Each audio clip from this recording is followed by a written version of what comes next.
Welcome to the conclusion of Redesigning the Undergraduate Experience, Principles and Frameworks.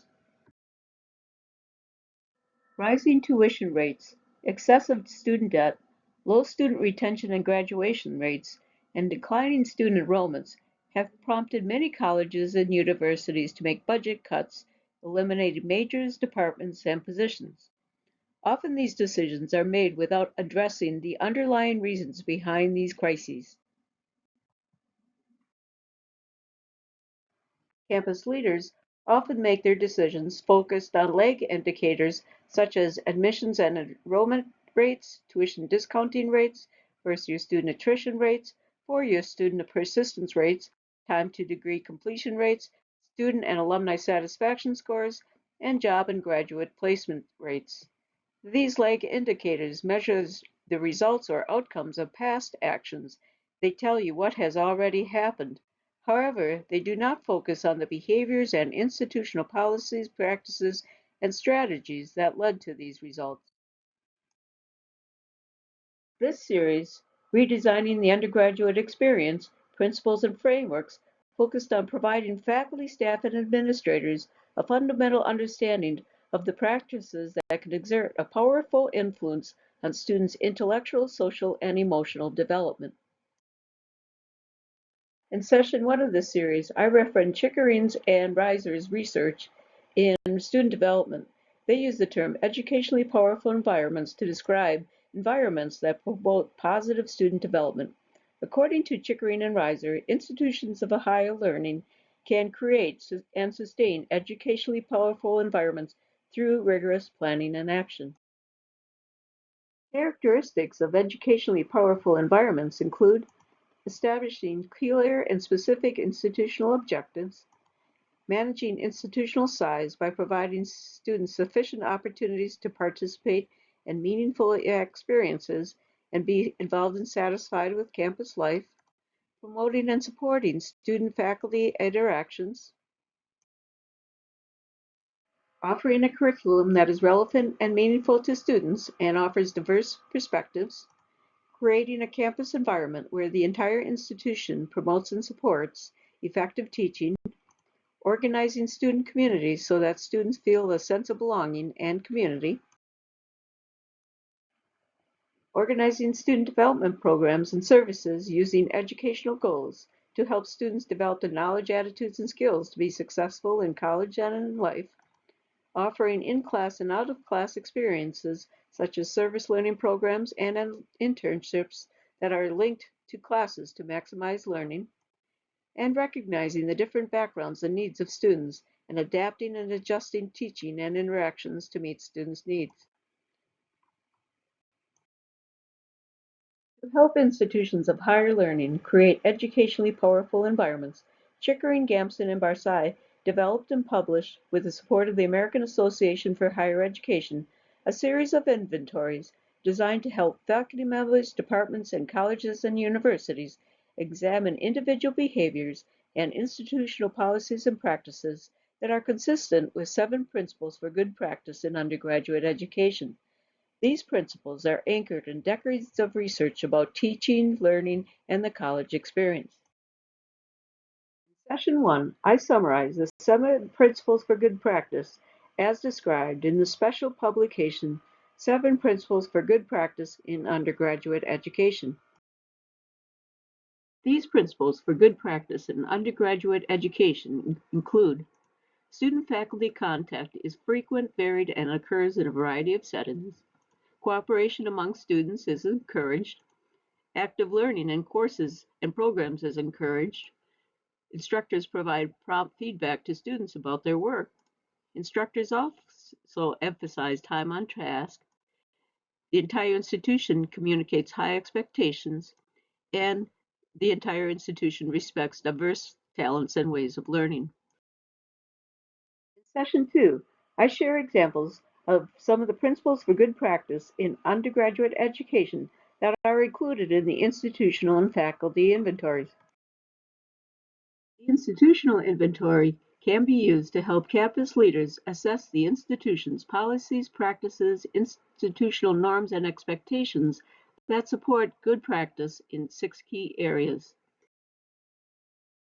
These areas include climate, academic practices, curriculum, faculty, academic and student support services, and facilities. This inventory is intended to be used as a basis for assessment and diagnosis rather than as a basis for judgment or a form of evaluation. The faculty inventory provides specific examples of ways faculty can utilize and apply principles and best practices in undergraduate education to design their courses and curricula for academic programs. This inventory helps instructors focus on key strategies that are shown to promote student development, engagement, and learning. It is just one example of the useful tools that have been developed to improve teaching and learning in undergraduate education. On a final note, a student inventory was developed to help students assume an active role in their learning. This inventory asks students to assess their behaviors in 7 key areas related to good practice in undergraduate education. It is designed to be used in a variety of ways. For example, the inventory can be incorporated in the first year seminar course, into one-on-one advising sessions, or in residential learning communities. Creating a powerful undergraduate experience that promotes student growth and development requires intentional planning and coordination at all levels of the institution. Faculty, leaders of academic departments and campus programs and services, and administrators of the core and general education program can all play a role in promoting student learning, growth, and development. The inventories presented in this session are just a few examples of tools that can be used to shape and inform the design or redesign of the undergraduate experience. For any development or redesign effort, it is important for the leaders to take the time to examine and review key principles and best practices. Other areas of research that may help campus leaders redesign and develop campus programs or services that promote student learning, development, retention, and success include community building strategies, assessment and evaluation processes, promoting active learning, working with diverse student populations, effective teaching and instructional design strategies, identifying and addressing the factors that promote higher levels of learning, encouraging students' social, intellectual, and moral development, promoting and supporting student retention and success, and integrating AI into the undergraduate experience. Thus, to create an undergraduate experience that promotes student learning, development, retention, and success, it is important for campus leaders to focus their efforts on redesigning or rebuilding campus programs, services, and curricula based on the principles for good practice for undergraduate education and emerging research in teaching, learning, and the college experience. Redesigning or rebuilding campus programs, services, and curricula around these principles and best practices empowers faculty, staff, and administrators to proactively steer outcomes by focusing on the underlying principles, frameworks, and behaviors influencing and impacting individual and organizational performance. However, to effectively implement and sustain these practices, the institution, departments, and programs must align their mission, goals, organizational structures, climate and culture, individual and group behaviors to promote and support these efforts so that effective principles and practices are supported and promoted throughout the undergraduate experience. In part two of the series, Redesigning the Undergraduate Experience, Principles and Frameworks, I describe the factors that influence individual and organizational performance and offer strategies campus leaders can utilize and apply to ensure that these principles for good practice in undergraduate education become a part of the fabric of the institution. In the presentation, Mission, Purpose, Goals, and Values, I described the foundation for creating a powerful undergraduate experience, creating an authentic mission statement. A successful program, organization, or institution is built upon a strong foundation that describes the mission, purpose, goals, and values of the program or institution. These shared values and beliefs, purposes, and goals are expressed explicitly in this program's or institution's mission statement. A powerful mission statement can be used to mobilize people to feel a shared purpose and inspire stakeholders to work together towards common goals, such as creating a powerful or transformational undergraduate experience for students. Crafting a mission statement requires members within the department or institution to spend time identifying, discussing, and internalizing the purpose, value, and contributions the program or institution offers to its stakeholders and society by asking and answering the following questions. 1. Who are we? Answering this question often involves reviewing and examining the history, characteristics, and distinctiveness of the program or institution. 2. What is our purpose? Why does our program or institution exist? And what value or contributions do we provide to students, the institution, and society? 3. What are we trying to achieve? Answering this question requires stakeholders to identify and describe the goals and desired outcomes of the institution, program, or department. 4. What do we believe and what are our guiding principles? Answering these questions helps members describe the principles and practices they will utilize and apply to guide their day-to-day and strategic decisions. Thus, a successful program, organization, or institution is built upon a strong foundation of shared values and beliefs, common purposes, collective actions, and unifying goals. These shared values, beliefs, purposes, and goals are expressed explicitly in the program's or institution's mission statement.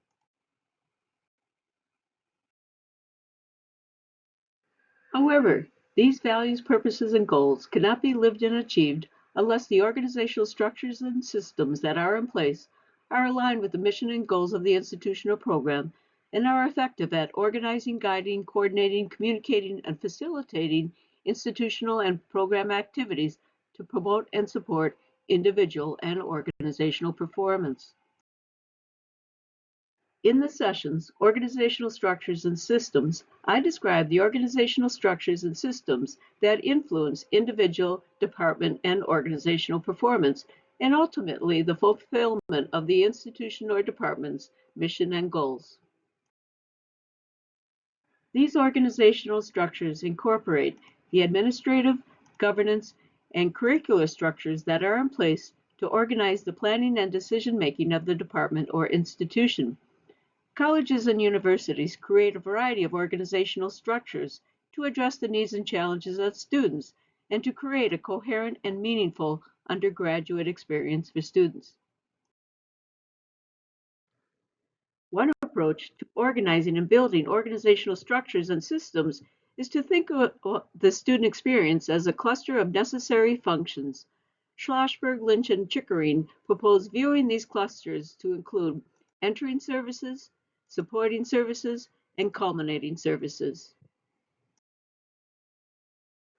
For example, offices and departments responsible for coordinating entering services may be part of the Office of Strategic Enrollment Management and may include the admissions office, the financial aid office, the registrar's office, and any pre-admissions programs. To promote the retention and success of first-year students, most colleges and universities organize campus program services and curricula under the umbrella of the First Year Experience Center or First Year Experience Program. This administrative unit involves putting the institution's strongest, most student-oriented people, programs, and services into the freshman year for the purpose of promoting students' personal, social, and academic adjustment to college. This first-year experience center or program may be under the management of the Strategic Enrollment Management Office and serve as the primary organizational structure responsible for addressing the transitional and developmental needs of first-year students. Thus, the First Year Experience Center may be the primary organizational structure on campus responsible for addressing the transitional and developmental challenges of first-year students. Some institutions establish a division of undergraduate studies or a university college, These divisions coordinate the university's core and general education program and provide oversight to the supporting services that assist students as they move through their undergraduate experience. Examples of supporting services include advising services, academic support programs, career services, and counseling and mentoring programs. Academic departments continue to serve as the foundational units of many colleges and universities and are responsible for organizing the teaching, research, and administrative activities of a specific discipline. And senior year experience programs are created to help students bring integration and meaning and closure to their undergraduate experience and prepare students for the emotional, logistical, and cultural challenges of post-college life. Offices and departments responsible for coordinating the senior year experience at an institution may include the Career Office, the Alumni Office, Student Affairs, the Registrar's Office, Academic Affairs, and the Development Office. Thus, institutions committed to creating a cohesive, coherent, and meaningful undergraduate experience for students can organize, build, or redesign organizational structures to address the needs of students throughout their undergraduate experience. These structures provide leadership, coordination, communication, and integration between and among offices, departments, and academic programs, and are organized around a common mission, purpose, and goals. Establish roles, responsibilities, and contributions. Clarify level of authority and decision making. Establish reporting structures, relationships, and formal lines of communication. And organize expectations for performance and evaluation around creating a powerful undergraduate experience for students. Institutions utilize and apply organizational development principles and approaches to align organizational structures to promote individual, department, and organizational performance and effectiveness. Campus leaders also utilize and apply organizational development principles and approaches to align the organizational systems of the institution or program. Organizational systems include the policies, procedures, and processes that are in place to provide guidance and direction in making day-to-day and strategic decisions for the department or institution. These systems include the policies and procedures for recruiting, hiring, orienting, training, and providing ongoing support to faculty, staff, and administrators. These policies and procedures should be designed to attract qualified individuals who are committed to the mission and values and goals of the institution and are a good fit for the organization. Policies and procedures should also ensure that faculty, staff, and administrators are provided ongoing support and professional development opportunities so they can continually update their skills and adapt to changing roles, expectations, and responsibilities. Another factor influencing individual and organizational performance are the policies and procedures that are in place to define the processes for evaluation, advancement, and promotion of faculty, staff, and administrators. These policies and procedures should promote, support, and reward activities and behaviors that are shown to promote effective teaching, advising, mentoring, research, and management practices. Policies and procedures should also be in place to consistently assess and evaluate the educational and organizational performance of departments, offices, and programs. These policies and procedures promote department and program efficiency and effectiveness while also supporting the achievement of the educational goals of the department and institution. Another critical area impacting individual and organizational performance are the principles, processes, and procedures used for budgeting, financial planning, and resource allocation. These principles and practices determine how resources are allocated and what type of activities are supported. It is essential for leaders to consider both the financial costs and the educational value campus program services and departments provide to students, the institution, and society. The final area to consider when examining the factors that influence individual and organizational performance are the policies, procedures, and practices that are in place for designing, managing, delivering, and evaluating the curriculum. Establishing policies and procedures with a clear purpose and a strong rationale that are aligned with the mission, goals, and priorities of the institution can promote quality, integrity, consistency, efficiency, productivity, and decision-making. To ensure that these organizational structures and systems are effective at fulfilling the mission and achieving the goals of the institution, they must be aligned with the mission and goals of the institution, have a clear purpose, role, and function, are established based upon best practices and relevant research, are used as guides for planning and decision making, and are consistently reviewed and revised to ensure that the structures and systems remain relevant, efficient, and effective. Another key area influencing individual, department, and institutional performance is climate and culture. Some describe climate as the atmosphere of the organization or department. Culture has been defined as any group of people who get together over a period of time with shared goals and values. Thus, climate is the surface level experience, or how it feels to work day to day within an organization. Culture is the deeper set of shared values, beliefs, behaviors, and norms that shape how people act and work within the organization. Organizational cultures that promote human development has been called learning organizations. Chickering and Reiser's research identified key principles and characteristics of learning organizations. One, a learning organization has a strong sense of values and purposes that serve as a foundation for institutional coherence and integrity. The values, mission, and vision serves as guideposts for making decisions and providing direction for innovation and improvement. Two, learning organizations emphasize an ethic of quality. People within the organization hold high expectations for themselves and others and provide high quality education, research, and service. Three, learning organizations recognize that people are their prime resource. The organization spends time and resources on improving the quality of life for its members. Four, learning organizations track societal trends and learns from the people it serves. Resources are devoted to surveying, assessing, and testing members' interests, abilities, aspirations, and skills.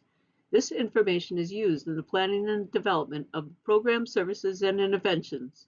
It is also used as part of the strategic planning process for the department or institution. Five, learning organizations encourage and promote autonomy, innovation, and entrepreneurship. Committees and task forces are effective at getting things done, and project teams are given the authority to act as well as make recommendations about policies and practices. Six, learning organizations are action-oriented. Action is taken even on the basis of partial information. Comprehensive studies, long-range plans, and grand designs are replaced by flexible initiatives that are taken on with close monitoring. Seven, learning organizations are built upon their strengths and address their weaknesses. Assessments are conducted for the purpose of internal improvement, not external accountability. Formative evaluation accompanies experimentation and change. And eight, learning organizations invest in professional development and use professional development activities as a means for achieving goals and as a process for improving individual, department, and institutional effectiveness.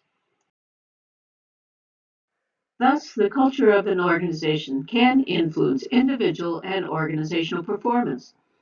Learning organizations create a culture that promotes human development and organizational performance. Practitioners in the organizational development field recognize norms as the building blocks of culture. Norms are the accepted, expected, and supported ways of behaving. Creating an institution or department that possesses the characteristics of a learning organization requires its members to examine not only what is done, but how things get done, or the way we do things here. This examination can highlight the norms of the institution in key areas such as orientation, modeling behavior, interactions and relationships, confrontation, communication and information systems, training, recognitions and rewards, and resource allocation. In the Climate and Culture session of this series, I describe each of these areas in more detail and provide examples of useful questions leaders can ask to assess the norms of behavior within their department or institution. As faculty, staff, and leaders of academic and campus programs and services work to redesign the undergraduate experience for students, they must also consider reshaping or redesigning the work experience for faculty, staff, and administrators. In the final session of the series, Redesigning the Undergraduate Experience, Behaviors and Relationships, I describe how the behaviors and relationships of individuals and groups can influence and promote individual and organizational performance. For example, research indicates that there is substantial evidence that certain teaching behaviors systematically improve students' intellectual competence. As we strive to create a powerful or transformational undergraduate experience for students, we must consider how we can help faculty, staff, and administrators develop and practice the skills and behaviors that will promote student learning, development, retention, success, and engagement. Campus leaders can promote and support behavior change by selecting and designing interventions that target the factors that influence group and individual behavior. For example, the purpose of some interventions are to increase knowledge and awareness so that individuals are aware of the best practices or understand the need for a change. These interventions are often distributed in presentations, articles, newsletters, websites, or online tutorials or professional development days. Interventions targeting motivation and skill development are designed to help faculty, staff, and administrators develop the skills and motivation to utilize and apply best practices and relevant information to their work. Interventions designed to promote skill development are often delivered through workshops, coaching or mentoring programs, blended training programs, and summer institutes. Since health and well-being provides an important foundation to learning and performance, some interventions focus on promoting personal development and are designed to help individuals develop the habits, skills, and motivation to promote and support their health, well-being, and performance. Example interventions include health and wellness programs, employee assistance and counseling programs, career and financial planning seminars, and programs geared towards maintaining career and life balance. Thus, to create a powerful undergraduate experience for students, it is important for colleges and universities to design and offer programs that help faculty, staff, and administrators develop the knowledge, motivation, skills, habits, and behaviors that promote and support student learning, development, retention, and success. Developing and supporting individual behavior is important. However, it is also important for campus leaders to offer leadership and team development interventions that focus on helping individuals and groups develop the skills and abilities to work together more effectively. Examples include leadership development programs, workshops on organizing and leading teams, seminars describing specific planning processes and tools, and workshops focused on building competencies for different roles, such as becoming a department chair. Another area that is important to shaping and influencing behavior is community building. Community building interventions focus on building a sense of community and belonging by organizing a community around shared values, beliefs, and purposes. Examples of community building interventions include orientation and mentoring programs, formal and informal social events, cultural events, rituals and traditions, awards, recognition and acknowledgement ceremonies, and spaces for informal gathering. And finally, to support and promote individual and organizational behavior and performance, it is important for leaders to focus on promoting organizational development by aligning the organizational structures and systems to the mission and goals of the institution. Examples of such practices and tools include administering at organizational assessments, conducting a SWOT analysis, facilitating planning meetings and retreats, reviewing and aligning job descriptions, policies and procedures, and performance evaluations, developing and revising handbooks and updating program guidelines, and reviewing and updating websites. Thus, as faculty, staff, and leaders of academic and campus programs and services work to redesign the undergraduate experience for students, they must also consider reshaping or redesigning the work experience for faculty, staff, and administrators.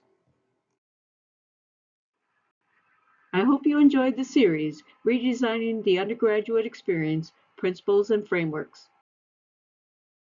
If you have additional questions, comments, or suggestions, or would like to learn more about how you can utilize and apply the information and resources described in this series, feel free to reach out to me. My contact information is located here and on the IPL website.